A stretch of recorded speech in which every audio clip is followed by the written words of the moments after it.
दोस्तों, स्वागत है आपका योगी एजुकेशन क्लासेज के यूट्यूब चैनल पे।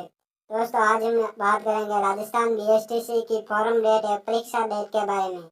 अभी तक आपने हमारे योगी एजुकेशन क्लासेज के यूट्यूब चैनल को सब्सक्राइब नहीं किया तो इसे सब्सक्राइब कर लें। चलिए दोस्तों, शुरू करते हैं। जून के पहले सप्ताह में होगी बीएसटीसी के फॉर्म चालू।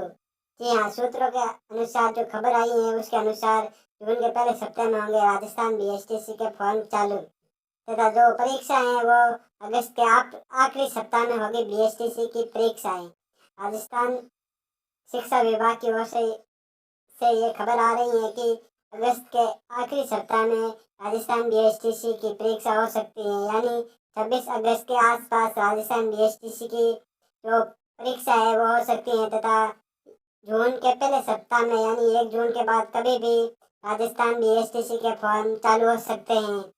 धन्यवाद दोस्तों, वीडियो पूरा देखने के लिए। अभी तक आपने योगी एजुकेशन क्लास के यूट्यूब चैनल को सब्सक्राइब नहीं किया तो सब्सक्राइब कर ले। धन्यवाद दोस्तों।